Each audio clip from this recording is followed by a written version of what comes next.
খাদ্যরসিক বাঙালিদের কাছে সবচেয়ে জনপ্রিয় খাবার হচ্ছে মাছ। তাই তো কথায় আছে মাছে ভাতে বাঙালি। মাছ ছাড়া তাদের খাবারটা যেন জমে ওঠে না বললেই চলে। তবে মাছ খাওয়া যে শুধু সুস্বাদুই হয় তা নয়, বরং মাছ প্রোটিনের ভাণ্ডার। তাই তো মাছ খেলে শরীরে নানান উপকারও হয়ে থাকে। বড় মাছ যেমন সকলের কাছে বেশ প্রিয়, তেমনি আবার ছোট মাছ বা চুনো মাছও সকলের কাছে প্রিয়। আকারে ছোট হলেও পুষ্টিতে কোনোভাবেই বড় মাছের চেয়ে পিছিয়ে নেই। ছোট মাছ যে কোনো পুকুর, নদী কিংবা জলাশয়ে অনায়াসে পাওয়া যায়। আর এই মাছ নিয়মিত খেলে শারীরিক নানান উপকারও পাওয়া যায়। আর আজকের ভিডিওটির মাধ্যমে আপনারা জানবেন চুনো মাছের নানান উপকারিতা সমূহের কথা। তো চলুন এবার ভিডিওটি শুরু করা যাক।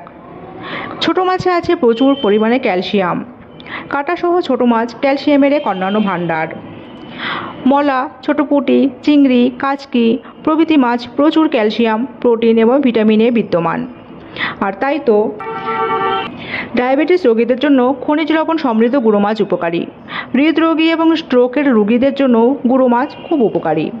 প্রসূতি মায়ের বুকের দুধ তৈরির জন্য তাদের প্রতিদিনের খাবারে আমিষের অত্যন্ত প্রয়োজন থাকে। আর সেই প্রয়োজন পূরণ করতে পারে ছোট মাছ। পাশাপাশি ছোট মাছ খেলে হাড় এবং দাঁতের স্বাস্থ্যও ভালো থাকে। জন্মের পর শিশুর শারীরিক বৃদ্ধিতে ভিটামিন এ, ডি এবং খনিজ লবণের প্রয়োজন হয় খুব বেশি।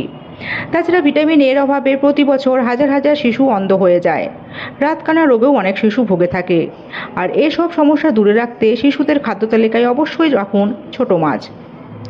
ময়া মাছ কাঁটার ভয়ে অনেকেই খেতে চান না, অথচ 100 গ্রাম ময়া মাছে প্রোটিন থাকে 20.3 গ্রাম। পাশাপাশি থাকে ক্যালসিয়াম, আয়রন, ফসফরাস ও ভিটামিন এ।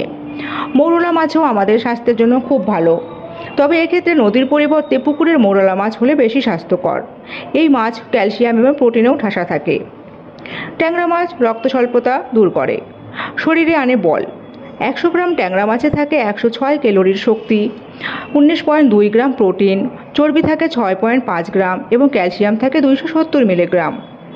ছোট মাছ দামে কম বেশি যেমনই হোক রোজকার পাতে অবশ্যই রাখার চেষ্টা করুন। তাছাড়া মাছের আমিষ হলো উন্নত মানের আমিষ। তাই শিশু থেকে প্রবীণ সকলে নিশ্চিন্তে চুনো মাছ খান এবং সুস্থ থাকুন। আর আজকের ভিডিওটি এই পর্যন্ত। এই ভিডিওটি কেমন লাগলো জানাবেন। ভালো লাগলে লাইক, কমেন্ট, শেয়ার করবেন এবং আমার চ্যানেলটিকে সাবস্ক্রাইব করবেন। সকলে ভালো এবং সুস্থ থাকবেন।